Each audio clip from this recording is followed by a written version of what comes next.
Hey, everybody. Hello. Welcome back to Bible Blitz. Happy to have you again this week. Sorry we missed last week, right? We missed last week, okay. Yeah. We're back. It was Thanksgiving. We're thankful for you guys, all of our viewers. There's a lot going on last week. Yeah. All of our viewers, all of our subscribers. I don't know if we have any of that, but we got you guys. So thank you for watching and for sharing this, and hopefully it helps you. So we're neck deep in Advent right now, which is awesome. We're really looking forward, and I guess the biggest thing is we got our Encounter Christ retreat coming up this weekend. That's right. So Friday evening, people will start gathering at 6 p.m., but 6:30 p.m. We'll start, and we'll dive into Friday night of the retreat is maybe my favorite part of it. It's a really powerful evening. So that, and then all day Saturday. So starting at 8 a.m., the 8 a.m. Mass, and then going all the way up through the Vigil Mass. So why should someone come to the retreat, Father Rich? Well, as we say in our parish mission every day at the end of Mass, we strive to encounter Christ daily, right? That encountering Christ is not a one-time thing in the past, right? We're supposed to encounter him daily, and there's great opportunities. Retreats are a time to get away from the busyness, and maybe you're feeling that right now in this Advent season, preparing for Christmas. I know we have our all the stuff going on here at the parish is kind of getting a little crazy, a little hectic, but it's in a good way. So it's a good thing to retreat away from that. We heard in the Mass and the readings at Mass this morning that Jesus would often go up on a mountaintop to pray, right? He would retreat from the busyness of daily life in order to spend that time in prayer and communion with his Father. And that's how he was able to carry out the mission that he had in his life. So for all of you who are maybe feeling that kind of busyness or that craziness going on in life right now, this is a great opportunity to get away and allow the Lord to speak his truth and his love into those places. Yeah, I've had most of my life-changing experiences have come on retreats. And I mean that honestly. I mean, I can count on my two hands, those moments where I've experienced the Lord in a powerful, transformative way that helps me to do what I do as a priest, helps me to get through the things that I get through just on a daily basis with life and highs and lows. So probably the same thing with you as far as like some of those moments. Absolutely. The cool thing about this is that you get to do this in community with others and to see that we're not on this journey of faith alone, that we have others who are right there with us. And so we have people to lean on and to share our experiences with. So sign up for the retreat. We'll stdominicpc.com and call me if you can't sign up. We'll get you signed up. We won't have dinner for Friday evening, but on Saturday we will have lunch for you and refreshments. It's free. It's here at St. Dominic Parish in Panama City. It's a great experience. It'll really help us to go deeper with this call to evangelize too, which we're completing our preaching series this weekend on the Bishop's Pastoral Letter. And so with that, why don't we dive into our readings for the second Sunday of Advent. We're already in December, so this upcoming Sunday, which is the December 5th, which is amazing. So from the prophet Baruch, again in the second week of Advent, this prophet Baruch has some really beautiful words for us, particularly in a place of you're in a place of discouragement or sadness. That he has some words from the Lord. Yeah, so I love this line in the second paragraph. Up, Jerusalem, stand upon the heights. Look to the east and see your children gathered from the east and the west in the word of the Holy One, rejoicing that they are remembered by God, right? This, I've got my Advent playlist going, all the Advent hymns and that one song that we always hear during this season, People Look East, right? That our salvation comes from the east. Jesus Christ, the Messiah, comes to Jerusalem to save us. And so this kind of attentiveness we're called to have during this season of Advent, that maybe we're feeling down, maybe we're feeling, I know for a lot of people, even for me included, this is the holiday season can be a very sad time. You remember lost loved ones, but to know that we're called to anticipate the coming of Jesus, called to anticipate his coming to save us, to heal us, and ultimately at the end of time to come in, that he's going to come and to raise us all up with him into heaven. And one of the things that I love about this, because I'm preaching all the masses this weekend, so I've been thinking a lot in terms of concluding our preaching series on evangelization with these readings, that thinking about like those loved ones that maybe are far away from the church or far away from God, that in a sense that we get to, in this time, we have a hope and expectation. We get to participate even in them coming home. I think, the Christmas, the preparation for Christmas, our Encounter Christ retreat as well, a great thing to invite people to, is that opportunity for people to begin that journey home. And that we begin to maybe participate in God's own heart here. God has a heart for those who are far away, and to be moved by that. Sometimes we're not. Sometimes we're kind of jaded or sort of just closed off to that. But the Lord has this hope filled that these people who are in exile, that hope that you're gonna see your children that were taken from you, and think of how horrible that would have been for them. Right. People taken from them in exile, in violence and war and kidnapping. That I wouldn't even hope that they would return, but now all of a sudden we have that hope restored, and that's what Advent's all about. Right. And also, again, you know, as I was sharing last weekend, the call of Advent is to make haste, to be on the offensive, to keep moving forward. And just these lines of the age-old depths and gorges will be filled to level the ground, that Israel may advance secure in the glory of God. You know, we are, as the church, are the new Israel, and we're called. I've never built a road before, but I assume you have to fill in those valleys, and you have to make everything level so that you can go forward, march forward into the glory of God. And so that's our call again this Advent season, is to move forward in this present time, to journey on. This is a pilgrimage of life that we are on.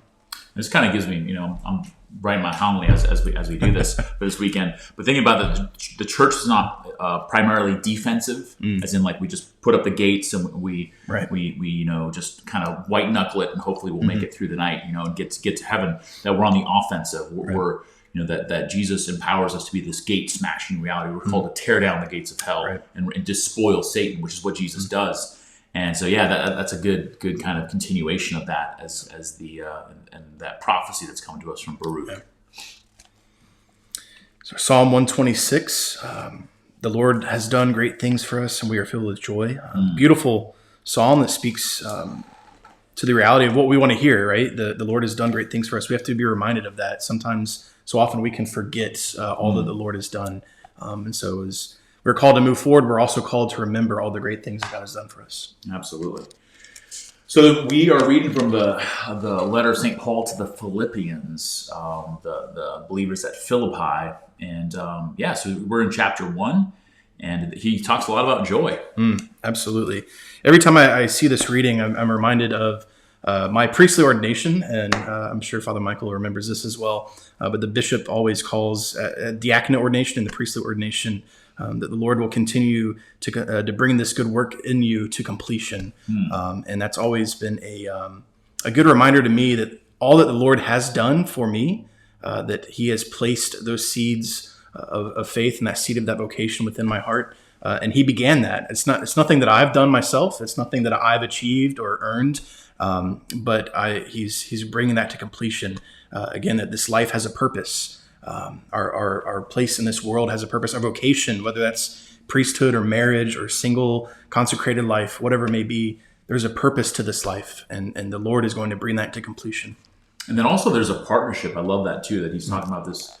That's not just, you know, and this is a trap. Maybe if those who are Catholic who are watching this, listening to this, can fall into this trap sometimes of thinking like, well, evangelization, the gospel, that's all. That's these guys' job, the guy with the collar. Yeah. But there's this beautiful partnership in recognizing your vocation, that God has given you gifts that he's not given to us, that you can reach people that we can never reach. Yeah. And so to live that, take that seriously, but also, you know, it's with joy that we participate, that we're co-workers. We have this partnership for the gospel from the first day until now.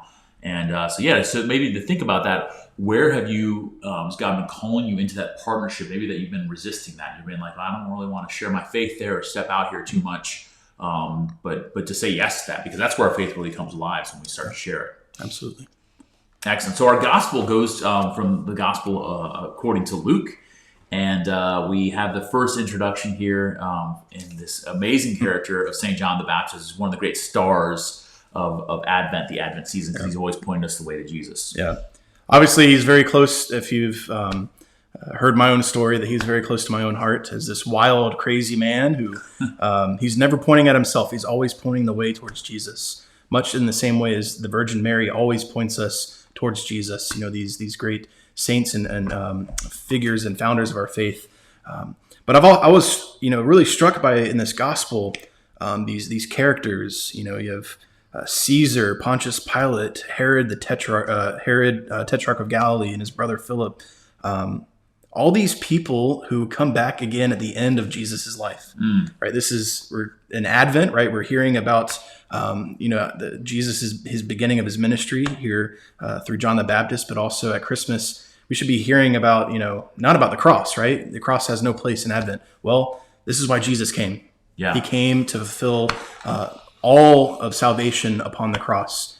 He came to die for us, to save us. And so we always have to remember the incarnation is always pointed towards the cross, and the cross always reminds us of the incarnation, the fact that God became man for us to save us. I love too that of these all these very famous people in the 15th year of the reign of Tiberius as Caesar, Pontius Pilate was governor, and Herod was tetrarch, and his brother Philip was the other tetrarch, and Lysanias was the other tetrarch during the high priesthood of Annas and Caiaphas. These very important movers and shakers in the world, the politicians, the people of power. And then they bring up John, and John is pointing the way to Jesus. In a sense, I don't know who any of those people are, except because they have something to do with the life of Jesus.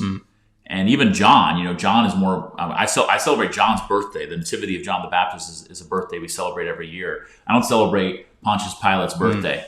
Or the day that he died, or Herod the Tetrarch, or any of those people, because in a sense they're not important, or their importance is only in that they're part of the great story that God is telling. So I love that John becomes more important because he points the way to Jesus, and then maybe these men didn't do that. So in a sense, what are in your own kingdom, your own sphere of influence, your own way of living your life?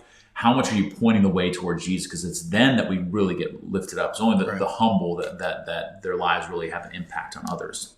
Right, and this passage from Isaiah that is included in the gospel, prepare the way of the Lord, make straight his path. So again, calling to mind that this is a path forward that we're called to go on. Every valley shall be filled, and every mountain and hill shall be made low. So right, these powerful figures, these leaders of the temple, these leaders of the Roman Empire, we don't remember them, right? They've been made low. Those are those mountains that have been made low. But Jesus, who came in the weakness of a baby's flesh in Bethlehem, in this outskirt shanty town, he is the one that we remember. He is the one who, in his weakness, we have been made strong. And he's the one who reigns. He's the King of the universe. Amen. So I just think about that. How are you preparing the way of the Lord for Advent?